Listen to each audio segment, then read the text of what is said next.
Okay. Okay. Okay. Om Namo Bhagavate Vasudevaya. Om Namo Bhagavate Vasudevaya. Om Namo Bhagavate Vasudevaya. We're reading from Srimad Bhagavatam, 10th Canto, 73rd chapter, verses 17 to 20. Verse 17. Shri Shukovacha Sangstuyamano Bhagavan Rajabir Muktavan Harai Tan Aha Karanastata Sharanya Shrakshnaya Iram. Shukadev Goswami said, thus the kings, now free from bondage, glorified the Supreme Lord. Then, my dear Parikshit, that merciful bestower of shelter spoke to them in a gentle voice. Text 18.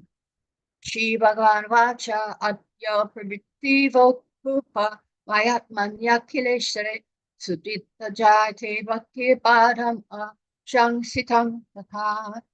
Supreme Personality of Godhead said, from now on, my dear kings, you will have firm devotion to me, the Supreme Self, and the Lord of all that be. I assure you, this will come to pass just as you desire.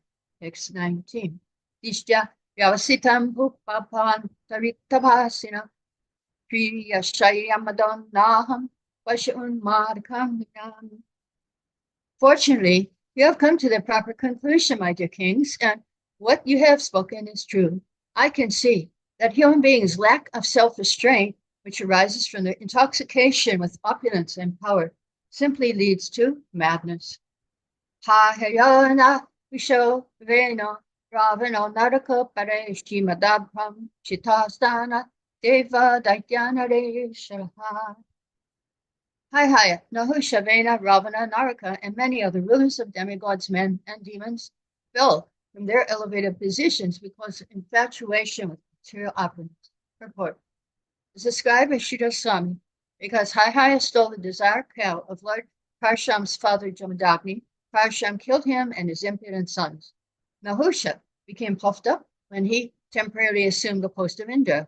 When out of pride, Nahusha ordered some brahmanas to carry him in a palanquin to an illicit meeting with Lord Indra's chaste wife, Sachi.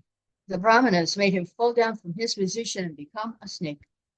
King Vena was similarly mad, and when he insulted the brahmanas, they killed him by loud incantations of the syllable Hum. Ravana was a famous ruler of the Rakshasas, but out of lust he kidnapped mother Sita, and thus her husband, Lord Ramchandra, killed him. Naraka was a ruler of the Daityas who dared to steal Mother Aditi's earrings, and for this offense he was also killed. Thus, throughout history, powerful leaders have fallen from their positions because they became intoxicated with their so-called opulence. Mukam Tortivachalam Pangalam Yategirim Yakipantam Vande Sikuram Dinatarinam Om Agana Tirandasya Gananja Sharakaya Chakshurmiritam Yatata Samai Shri Gurave Namaha. And so opulence is intoxicating, not only other intoxications. If you have money and power, that's very intoxicating. And so in youth, we use our health to get money, to enjoy, and use our health to get wealth. But in old age, we use our wealth to get health. And we neglect our real self-interest. Queen Kunti prays, Jamaishraya Shutta Shiviretamanamadapaman Naivahatyavidatum Vaitlam Akim Shunagochanam. My Lord, your lordship can easily be approached, but only by those who are materially exhausted. Because one who is on the path of material progress, trying to improve himself, respectable parentage, great opulence, high education, bodily beauty, cannot address you with sincere feeling. Of course, for devotees, whatever gifts we have given to us by Krishna, we use that for serving Krishna, just like Ambrish, my godbrother Ambrish. He is using his wealth to build the TOVP in Mayapur. But if you don't use the money for Krishna, the same money becomes a cause of distress. There was one 16-year-old girl. She won $3 million in a lottery. So she spent $700,000 for designer clothes. more money on drugs, partying, expensive cars, and all the money was finished in 6 years. And she says, I honestly wish I never won the lottery. And knowing what I know now, I should have just given it all back to them. Another man won 360 million. He found many new friends, but he was lonelier than ever. He spoiled his granddaughter, and he got complaints about her arrogant, proud misbehavior, and she died of an overdose of drugs. Another man, as soon as he won the lottery, he found out he died of a heart attack. And so why is it the opposite effect if you don't use it for Krishna?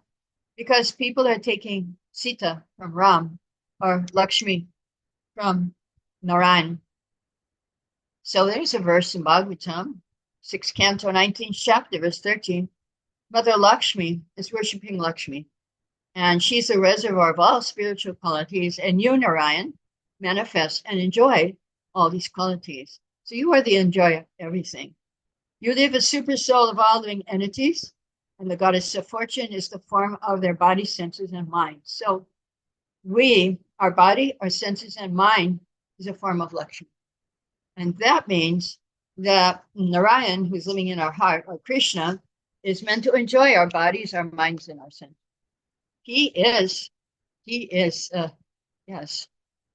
our enjoyer, and we are the enjoyed. And we are expansion, our bodies and senses are expansions of Lakshmi, so we have to use them in his service. So, yes, what are the effects of pride and wealth? You enjoy in 4 sinful activities: illicit sex, gambling, intoxication, and meat eating.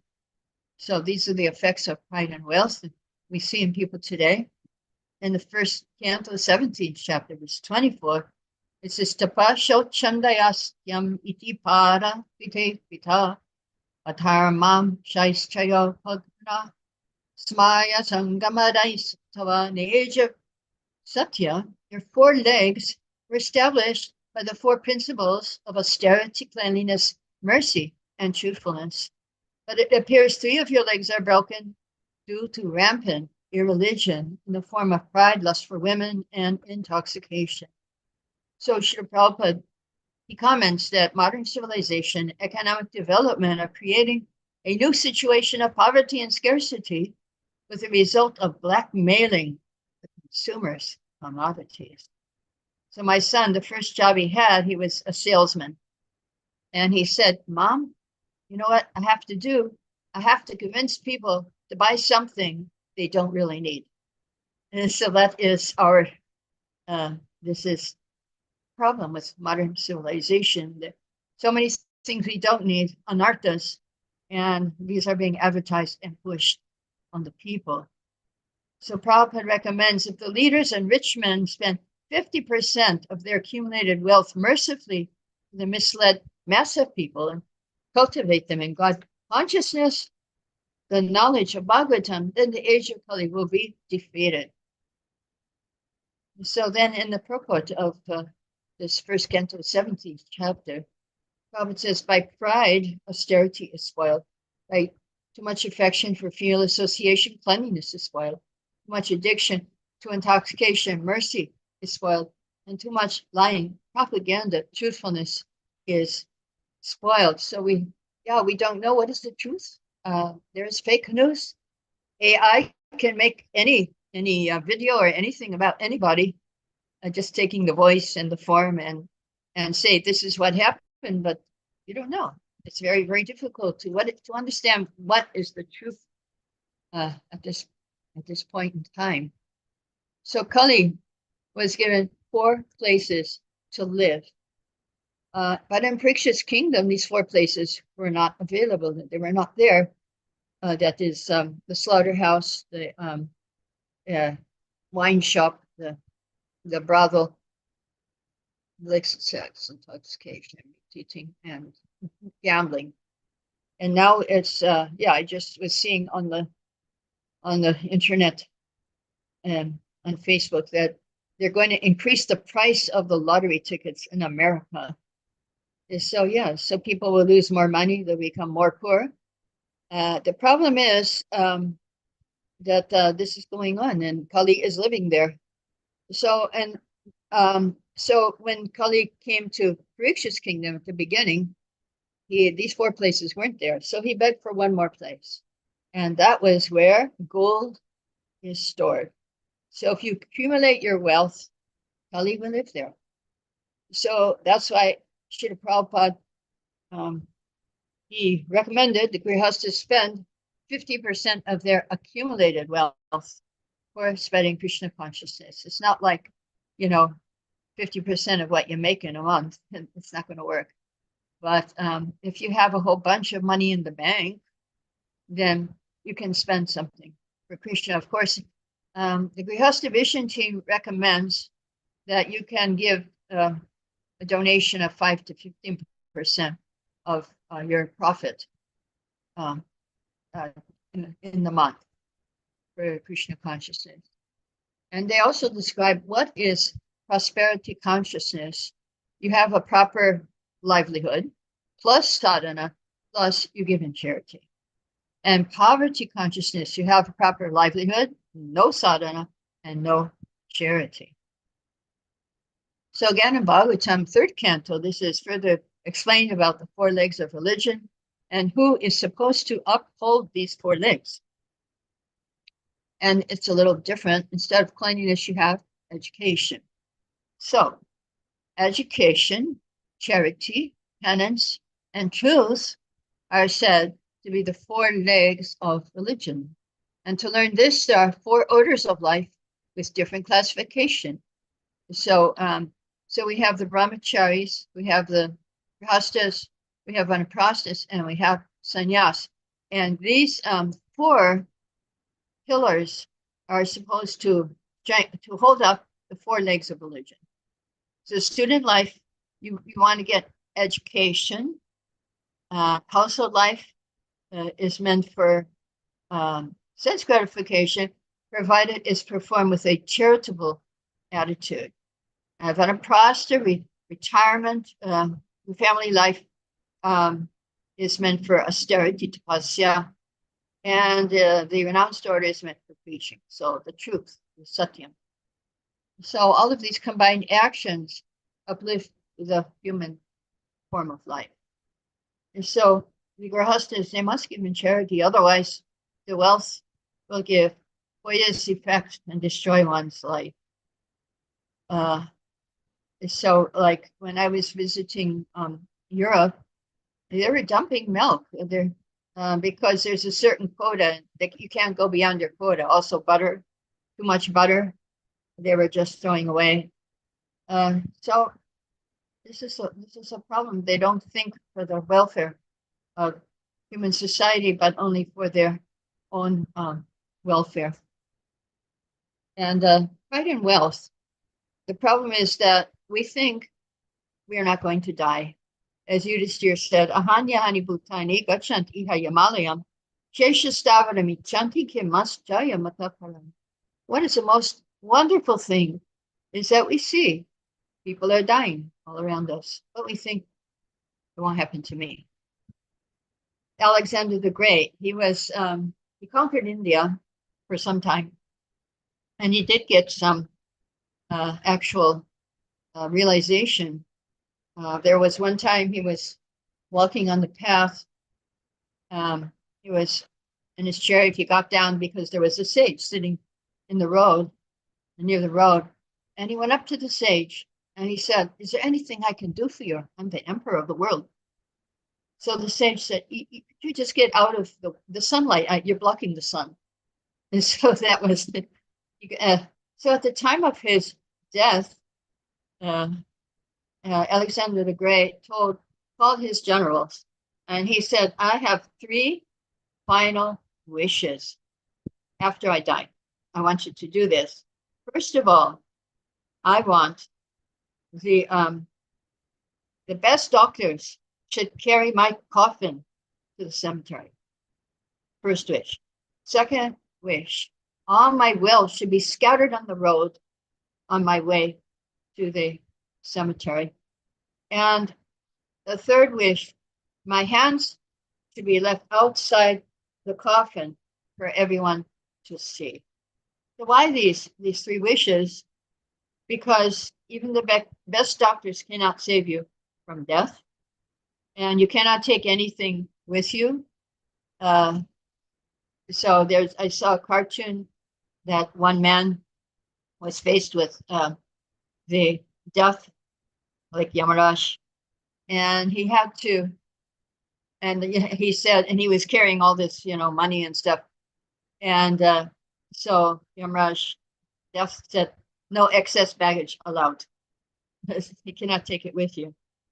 And the third thing, his hands were left outside because you come empty-handed and you leave empty-handed.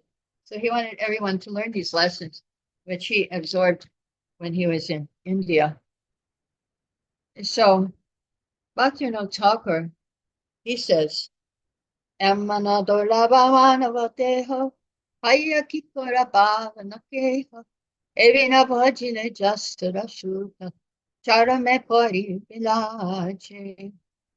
You have achieved such a rare human body, but you do not care for this gift.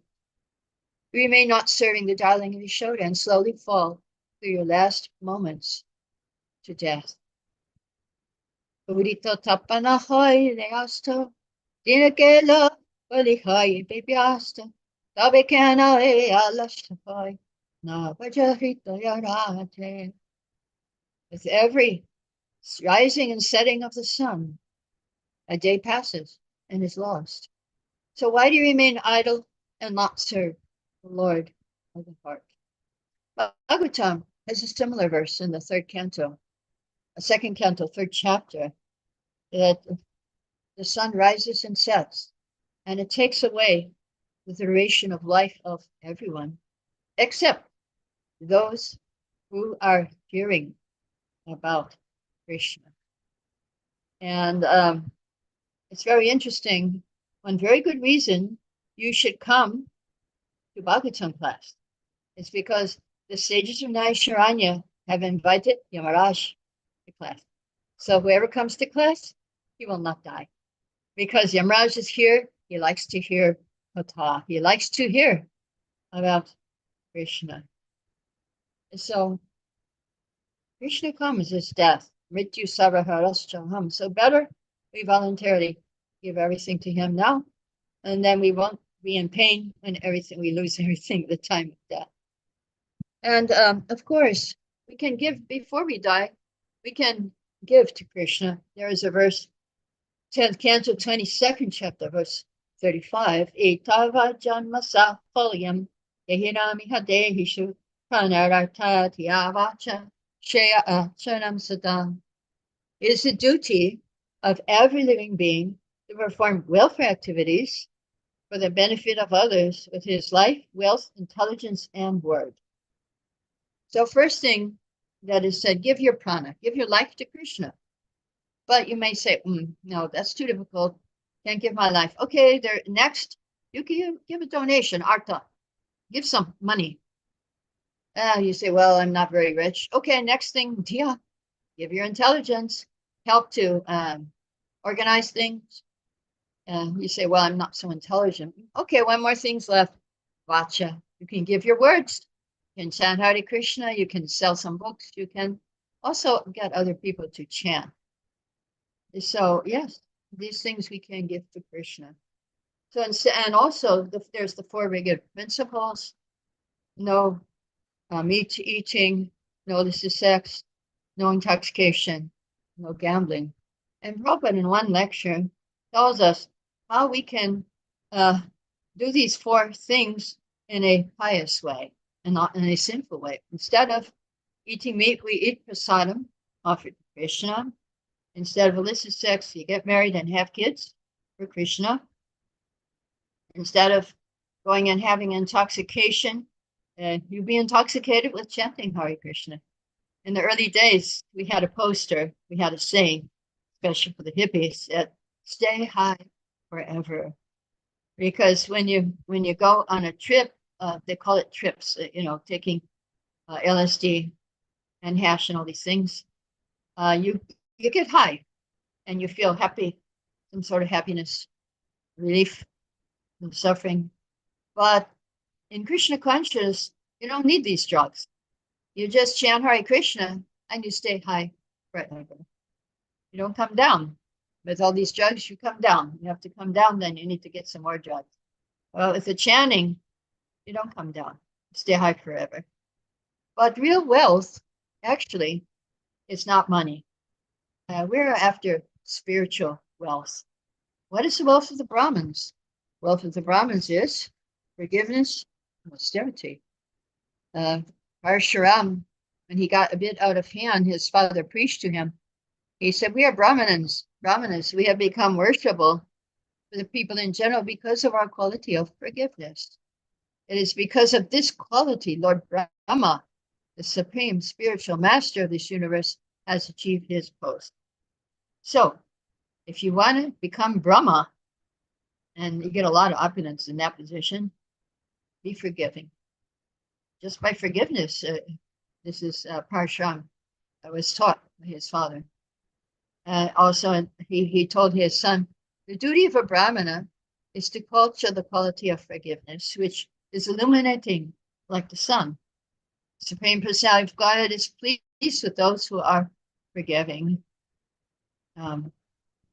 So it's described that the Brahmanas are beautiful when they are forgiving. The Kshatriyas are beautiful when they are heroic and never retreat from fighting. The Vaishyas are forgiving when they enrich culture activities and protect cows. And Shudras when they are faithful in their duties, pleasing to their masters. So everyone becomes beautiful by his special qualities. As what's another spiritual wealth? Another wealth that we have as devotees is obeisances. In obeisances, the mind goes down and the heart goes up. In bhakti, the heart is up and the mind is down. In material life, the mind is up and the heart is down.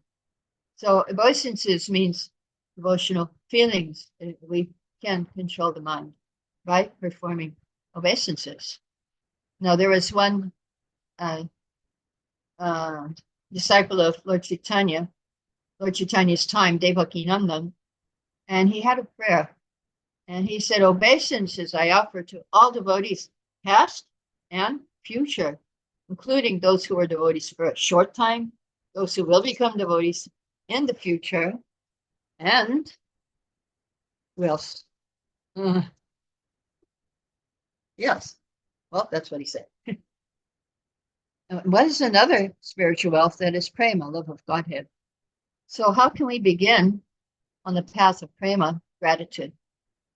Gratitude is the stepping stone to the goal of prema. The way to prema begins with gratitude. It prepares the heart for love. The soft heart will attract the soft Radharani, Queen of Bhakti. So we have wealth as devotees. Our wealth is obeisances, gratitude, Vaishnav seva, humility. And these will open the door to namaruchi, or a taste for chanting the holy name. So if we chant the holy name in this humble mood, calling out for Mother Radha's mercy as a child cries for mother, then she will take us to her Krishna. As Prabhupada said in his first lecture on the holy name, that Hare is our Mother Radharani, and we should cry like a child for his mother. And Radharani, she'll pick us up and she will give us to Krishna. By her mercy, then we will get the mercy of Krishna, protection and shelter. So Bhaktivinoda Thakur, he sings Krishna Ram Sudhakari Apan, Jura Bhaktati Vinodapan, Nama Bina Kichunahi Ko Aro, Charabotanamache. Drink the pure nectar of the holy name. There is nothing else to be had in all the 14 worlds. He has fulfilled the soul of Bhaktivinoda Thakur. That is our wealth. We have the holy name, we have Srila Prabhupada, we have the association of devotees. So we should take advantage of all these things. So I'll stop here. Any questions, comments at this point? Thank you, Narayani Devi Dasi. Wonderful class. A question. When Shastra talks about donation, does that mean money? Or donation. Yeah, donation. Does that mean money, or somebody may bring flowers or boga to be used for a program in the temple, or somebody can come and do some service in the temple, donate in their time? Is that a valid donation, or is just money that Shastra is talking about? The verse I quoted said prana, artha, diya, vacha. So money was just one of the four. The other one was, give yourself. So that means give your time, give your seva. A prana, you give your prana, means you do some seva. And very interesting thing in one of the very earliest lectures in 1966, Srila Prabhupada said that just like there are 6 loving exchanges between devotees, we should have those 6 loving exchanges with Krishna. We should offer gifts and accept gifts. We should offer food and accept prasadam. We should reveal our mind confidentially. We pray. When we pray, we reveal our mind, and we should hear the answer. So yes, these are all donations.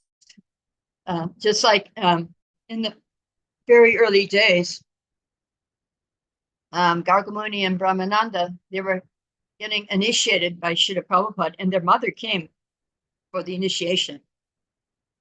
So Srila Prabhupada asked Brahmananda and Gargamuni's mother, would you like to give some donation to help our movement? She said, donation? I already donated my 2 sons. What more do you want? She said, you could have at least left 1 son for me. So yeah, there's all kinds of donations. And one of them is money. But there are the 6 loving exchanges are also there, and that's how we love Krishna. The same way we love people in this world, the way we love devotees, exchanging prasad, exchanging gifts, and revealing our mind, and hearing Krishna's mind also. Yeah, so these are all donations and reciprocations between us and Krishna. So yes, any other question? Okay, Krishna Kumari. Hare Krishna. Can you hear me okay today? Yes. Wonderful. So last week we had this, thank you so much, Narayani Prabhuji. Such a nice class. Last week we had, I think, Gora Sharan, and he was speaking about this wonderful battle between Bhima and Jarasundar. And he made this comment about, how it's the intelligence can override the mind. And then he was saying, but actually, Bhima had to ask Krishna for help. So actually there has to be this divine, grace. And then I heard after that an interview with Danya Rico about forgiveness. And she was saying that, you could forgive. And this other nice devotee, Kastuba, was saying that, oh yeah, because after time you could, if it's not bothering you, then you've actually forgiven. And she said, actually, if you really want to forgive, there's like the component of the action, but we can only really forgive by Krishna's grace. So it's that same kind of idea. And I just really love that you brought up this idea of forgiveness, whether we want 4 heads and be Lord Brahma, or we just want to be able to perform our simple services here on Bhumi Devi in 2024. Right. Okay. Thank you. We have some more.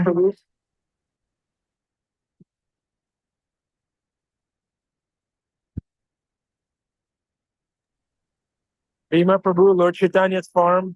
Yo, where are you? There he is. Sorry about that. I didn't hear you. Narayani Prabhuji mentioned that the Brahmin is made beautiful by his forgiveness. But a Kshatriya is made beautiful by his righteous vengeance. And so I ask you that If one man who is not a devotee, an out and out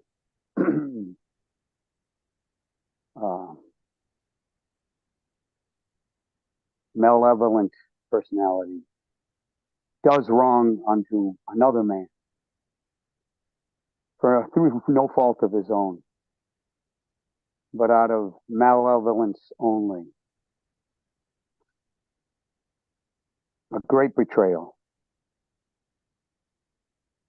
Is it not the right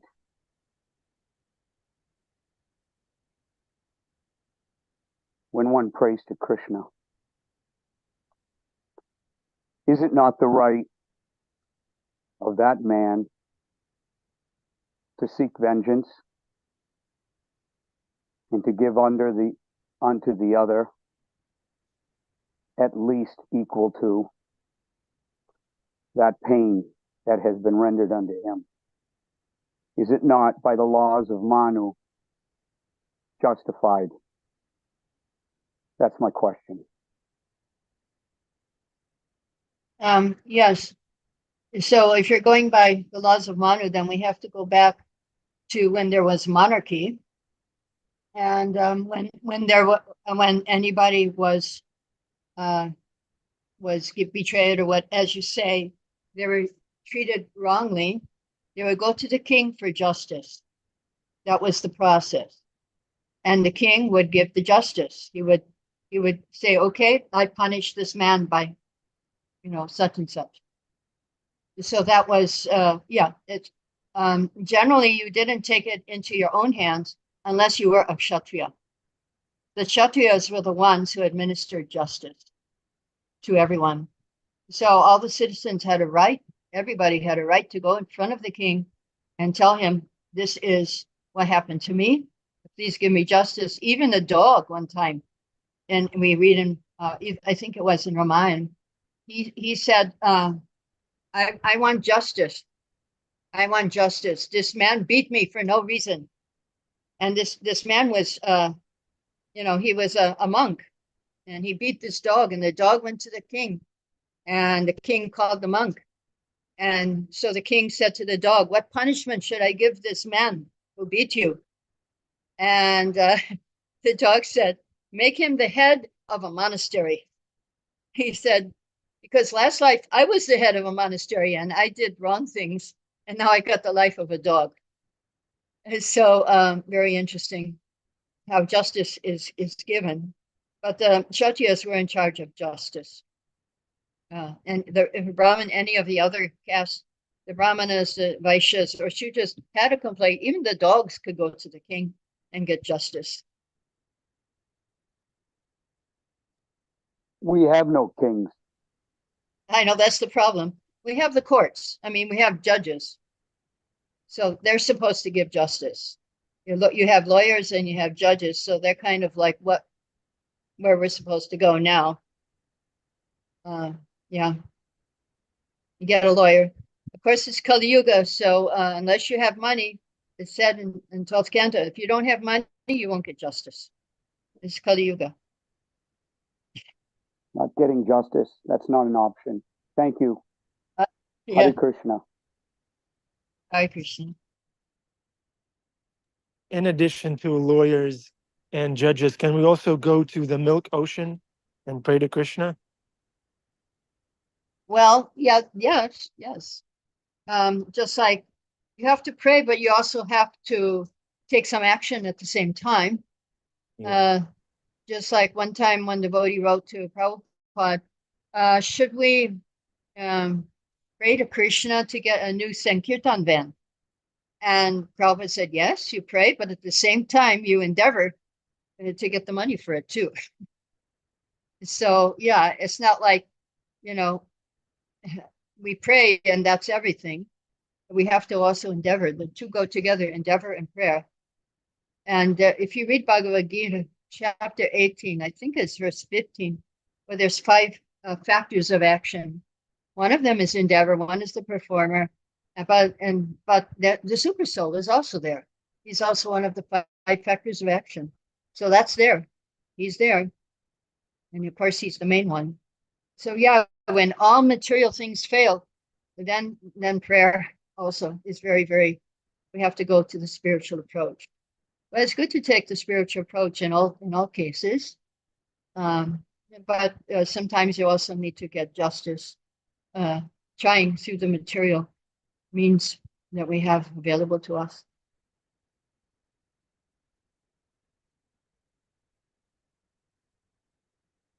Thank you.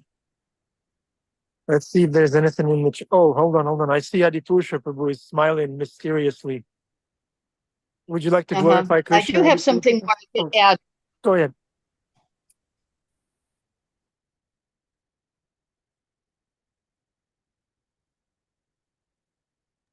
Narayani Devi, go ahead, please. Yeah, I do have one more thing to add. It's a realization of a world-renowned designer and author. She was dying at the age of 40 of stomach cancer. And she said, I have the world's most expensive car in my garage, but now I have to move in a wheelchair. My house sells all kinds of branded clothes, shoes, and valuables, but now my body is wrapped in a small cloth provided by the hospital. I have plenty of money in the bank, but now I benefit nothing from this amount. My house was like a castle, but now I'm sleeping on 2 beds in the hospital. From 5-star hotel to 5-star hotel, but right now I'm spending time in the hospital, moving from lab to lab. I've given hundreds of people signatures, but this time medical records are my signature. I've had 7 barbers to do my hair, but now I don't have a hair on my head. I traveled in a private jet. I could fly anywhere, but now I need 2 aides to walk to the hospital door. Although there are a lot of foods, now my diet is 2 tablets a day and a few drops of salt water at night. This house, this car, this plane, this furniture, bank, too much reputation and fame. None of them serves me. None of this will relax me. There is nothing real except death. And so, yeah, so this was her realization. Of course, for us, we do have a lot more than death. Because they don't know what is after death. So their life is finished, with death. They lose everything. So, yeah, any more questions? So what's the takeaway once we become realized of death? Where do we go from there as devotees? If we become what are you saying? What's the question? If we become aware of death as devotees, where do we go from there? After becoming aware of death, then we have to know what's after death. And that's the main thing. That it's not over. Death, death doesn't mean it's all over. After death, then we have a whole new life, a spiritual life. If we practice this whole life, then death is just like a stepping stone to our eternal life with Krishna. That's for us. For us, it's like that. For most people, they don't know what's going to happen. And so it's described, the non-devotee, he's like a rat in the mouth of a cat. The rat is very upset, doesn't know. Of course, he knows what's going to happen. And we are like a kitten in the mouth of mother cat. So sometimes the kitten goes the wrong way. Mother cat picks up the kitten and takes her back home. And so Krishna, he picks us up and takes us home. I just saw a very interesting story on Facebook today. The Titanic, which was the boat that sank, there was a cat living there, and she had some kittens, and one man was taking care of her. But the ship was just going through trials. But then after the trial was finished and they were going to start the voyage from England, the cat picked up each one of her kittens and went off that boat. And the person who took care of her saw that. He said, oh, maybe she knows something I don't know. So he also took his stuff and left the boat. And then that boat sank. So I thought that was kind of interesting. Speaking of cats and kittens, and the man he lived to tell the story that, yeah, this cat somehow knew what was going to happen. And so he followed the cat and got off their boat. But actually, devotees, we are very happy because Prabhupada has promised to come and meet us at death if we chant our 16 rounds and follow the four regular principles. And Prabhupada will be there to take us back, all of us, not just disciples, grand disciples, anyone who is faithful to Srila Prabhupada, then Prabhupada will take us. Thank you, Narayani Devidasi. Adipusha Prabhu. Hare Krishna. I'm very grateful to see William in class today. We just finished the passage, and Bhima was asking about vengeance. We just finished reading the story of these kings that were abused, imprisoned, and tortured by the demoniac king. And when they were released, they didn't say, we're going to get vengeance on that dirty dog, that evil sneaky snake. But he was already taken care of, that guy. Anyway, if you want to talk, you can. I'll let you say. Oh, no, I'm sorry. That's true. I'm sorry. He didn't.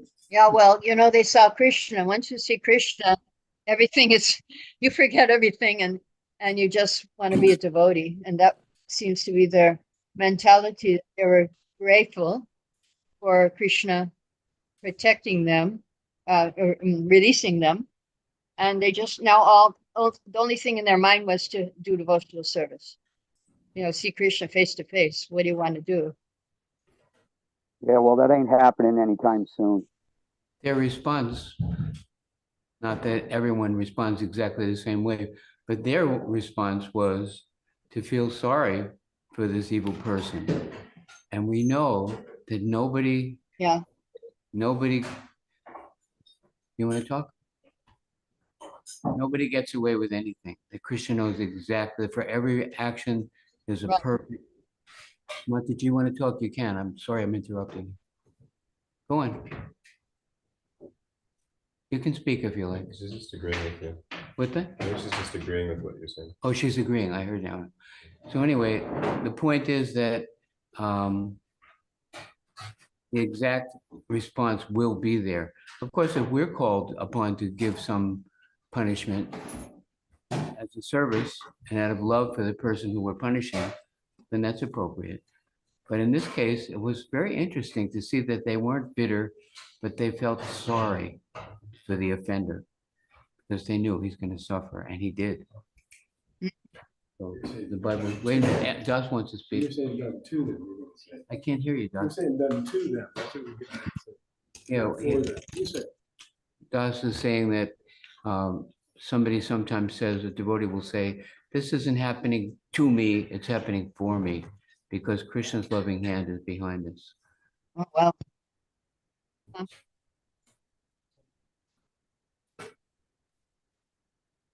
Thank you. All glories to Prabhupada.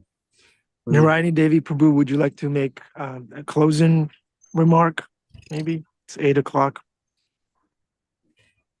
I would just encourage everyone to use your time very wonderfully and do service every moment of the day, is so that you can always be with Krishna and be happy here and after this life. Jai, thank you. Thank you very much. Okay, darshan time. Turn on your cameras if you can.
Shri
Radha Murida Gaurachandana Sri Bhagavan ki Shri Prabhupada ki.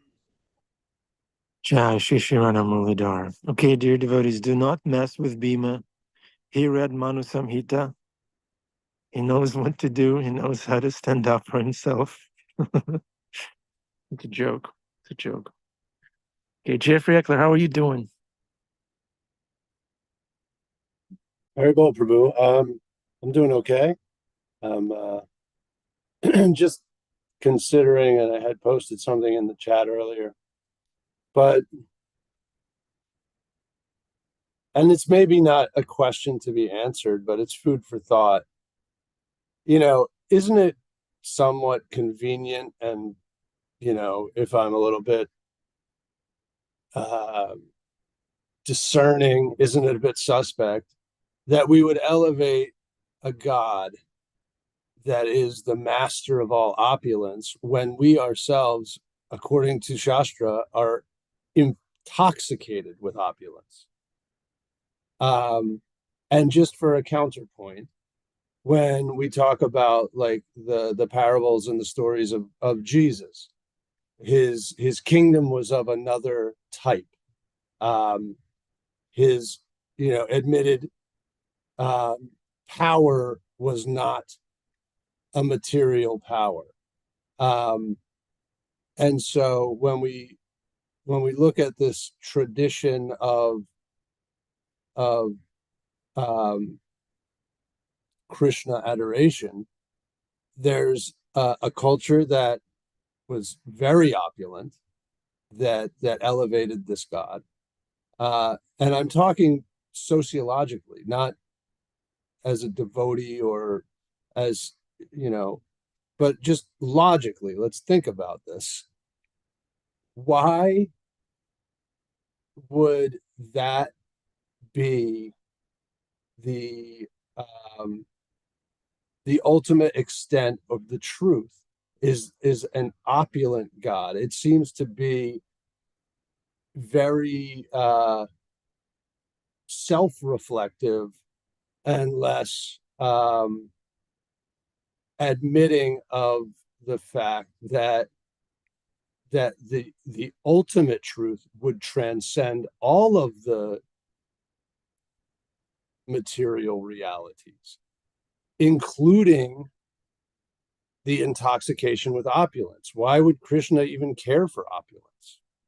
And honestly, this whole Dwarka Krishna is one and separate from the Vrindavan Krishna, who is a cowherd boy and has no concern for opulence.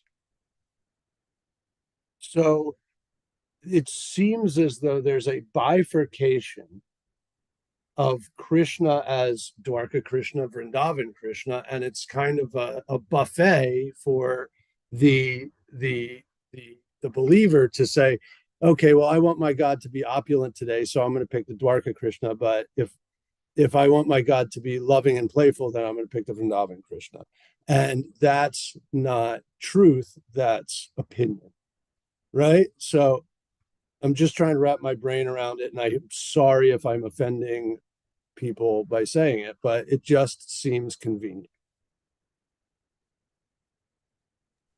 Thank you, Jeffrey Prabhu.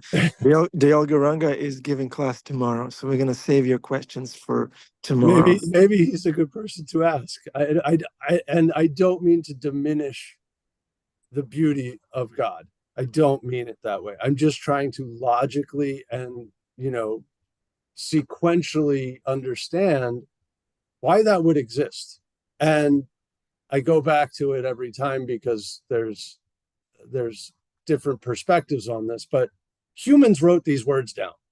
At some point, humans wrote these words down. And we need to understand why they did it, in order to respect the God that they're revering. And I don't think that there's any other way to do it. It can't be blind faith. It can't be, adherence to a doctrine. It can't be anything man-made driving our ultimate conclusion that this is the absolute truth. So in order to get to that conclusion, we have to divorce it from our desires. We have to divorce it from our conception of what is value and what is non-value in this material world. And opulence seems to be one of these things that a lot of traditions, not just this tradition, attribute to their God, when their God transcends materiality in all aspects. So I don't really get it. I think that it's a convenient way to explain to lesser intelligence, God's so wonderful, look at all this great stuff that he has. Well, that's not really, it's not satisfying to me. It does not satisfy me. In terms of argumentation, it just doesn't. I guess if Krishna is transcendental, why so much emphasis on wealth? Why so much emphasis on the jewels and the kingdoms and the wives and the baba and all the stuff? I just don't get it. It's like, and then you have other traditions where, they go hard left in the other direction, and God has no attributes and God has no stuff. And he's just like this dizzying concept out there in the ether, and that's also kind of ridiculous. Yeah. So I don't really understand, other than culturally, historically, there had to be this two sides of the same kind of coin, and one's hard left and one's hard right, and which one is which, I don't even know. But at the end of the day, and we say this a lot outside of religious circles, but like the truth is somewhere in the middle, and almost always is. And it's definitely not this opulent king sitting on a throne, and it's definitely not this like nebulous unreality kind of, I don't know, transcendental mist. Yeah, middle class Krishna. Right? Yeah, well, can Krishna just wear a shirt and a tie and go to work every day?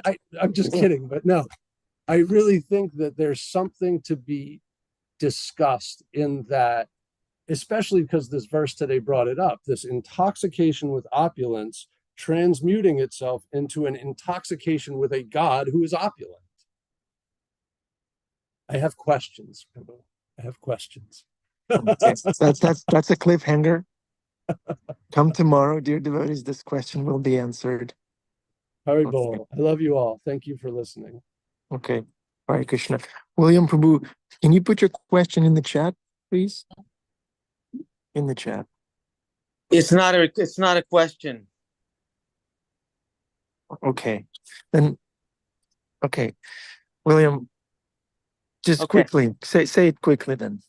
Very Okay. quickly. I just want to say thank you, Prabhuji, Jeffrey, for that wonderful you're such a nerd. I love you.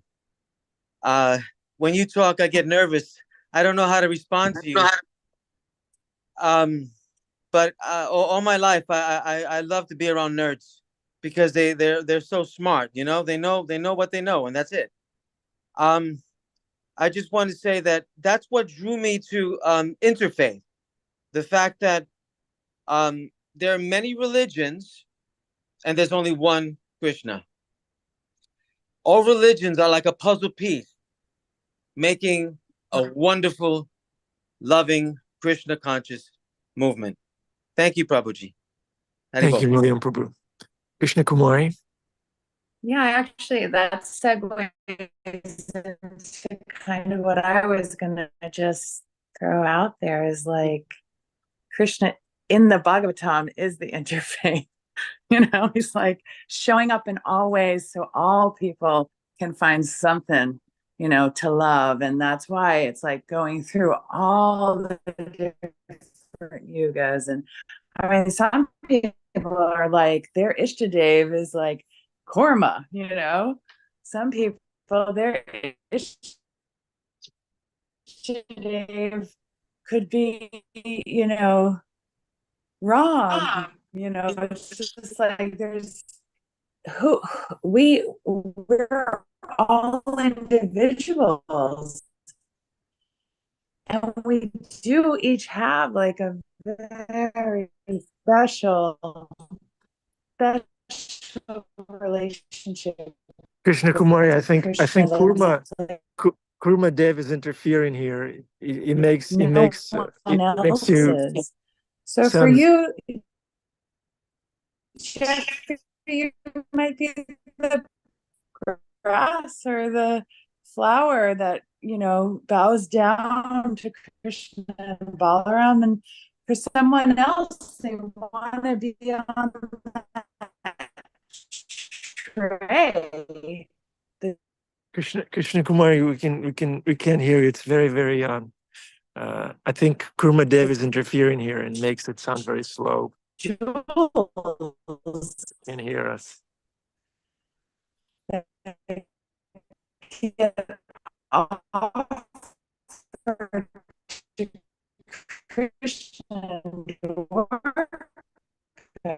mean, it's kind of perfect. We can hear Krishna, right? So that's a good thing. I think we're getting the essence. Okay. Krishna Kumari, yeah, we couldn't really. It was a wonderful. Oh, I'm sorry. Yeah. Yeah. You need to worship. You need to worship Gurumadev and ask his blessings to speed up your internet.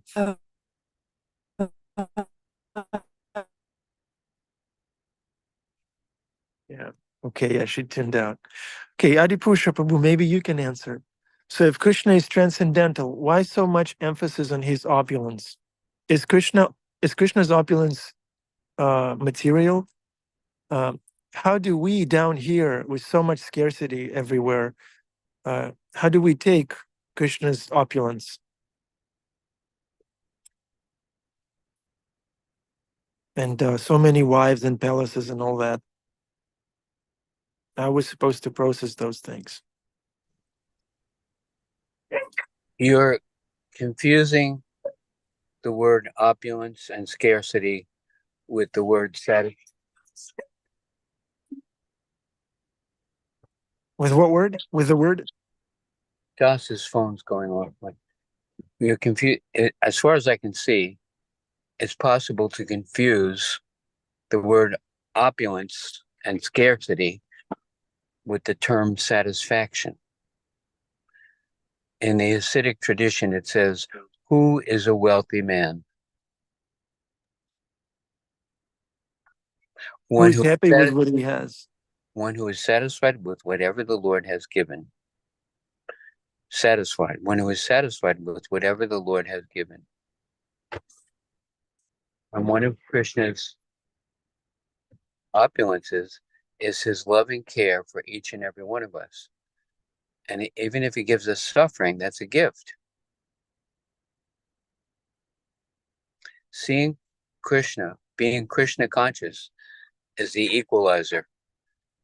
In the Old West, they would say the gun is the equalizer. Whoever has a gun can force somebody to do what he wants. But really, the real equalizer is to be satisfied with whatever Krishna sends, knowing that he loves us and that he's directly, nothing, not even a sparrow falls to the earth, not even a blade of grass bends without his sanction. So in the Bhagavad Gita, Krishna says the peace formula is to remember that Krishna's in control, to remember that he's our friend, and to remember that our posture is to please him and be satisfied with whatever he gives. Why does he have to have 16,000 palaces? He doesn't have to do anything. But somebody asked Prabhupada, why is the sky blue? And Prabhupada said, because Krishna likes it. He is the sovereign. He is the enjoyer, the Adi Purusha, the one who has the most fun, right? He's the foremost enjoyer. So naturally, he's enjoying. We want to reflect back to an earlier portion in this class where people were talking about the perception of somebody who mistreats you or performs an injustice. And we remember that passage in the Bhagavatam where the bull was being beaten by Kali. Legs are broken. And Maharaj Pariksit came charging there with his chariot, ready to punish the aggressor, and said, "Who has done this?" And the bull said, "Well, one who indicates the perpetrator of an irreligious act must suffer the same consequences as the perpetrator. As soon as we point our finger at somebody else, you're causing me trouble. They're causing me trouble. He's causing me trouble. The government's causing me trouble." As soon as you point your finger at somebody else, the other fingers are pointing back toward us. And we have to suffer the same consequences as the perpetrator. And in the Bhagavad Gita, Krishna says to Arjuna, you are the cause of your pleasure and pain. You are the cause of your pleasure and pain. Tateno kampang shishamikshano. I've done something, and then this is coming to me. And the Lord says, vengeance is mine, I will repay. So Krishna is going to take care of those transgressors. And of course, if Krishna says he wants us to do some vengeance, then if we have enough love to punish somebody, we have to have lots of love to punish somebody, right? Is that right? Yeah. We have to be acting for their benefit, not because we're disturbed, but or because they're bad, but for their benefit. The consciousness behind it is very important. There's a lot to be said about this, and the Zoom afterglow has already gone on quite a long while. I'm sorry to talk so long. All glories to Srila Prabhupada. Thank you, Hadipurusha Prabhu, for your remarks that are always focused on Krishna and Prabhupada. Thank you. They're not my remarks. I'm only repeating what I heard from Guru. Thank you. You'll be a parrot in the spiritual world. Somebody A said, bold parrot yeah, with a Prabhupada said, shikha. somebody said to Prabhupada, you are saying, Prabhupada said, I'm not saying, Krishna is saying you're not this body. Mm. I'm not saying. I'm telling you what Krishna says. Otherwise, what's the value? I don't take credit for it. Didn't come from me. Thank you. I had a parrot once. It was a gray African parrot. And you know, Good. Maya told me, get rid of it. She said, get rid of the parrot. And I said, no, I don't want to get rid of the parrot. The parrot's only saying, Hare Krishna, Hare Krishna, Hare Krishna. So I was like, why get rid of it? So Maya was like, well, you know, Yeah. she could be bringing demons in the house. I'm like, what? So I said to my wife, I said to her, now this is Maya. I didn't know she was Maya. She says, well, you know what? Let's speak to the elders. Oh my God. I said, okay, I got to do what the wife says. I got rid of the parrot, and I cried so much. I never cried so much before. Did you Hare did you Krishna. keep the cage and worship it? I'm going to leave this. We have stuff to do. Okay. All glories to Srila Prabhupada, all glories to Srimad Bhagavatam, to everyone on this call. We Hare Krishna. apologize if it went too wild during the afterglow. Krishna Kumar, thank you for your wonderful contributions. Yeah, let people be, let people worship their Ishta death. Thank you. Hare Krishna. Haribol.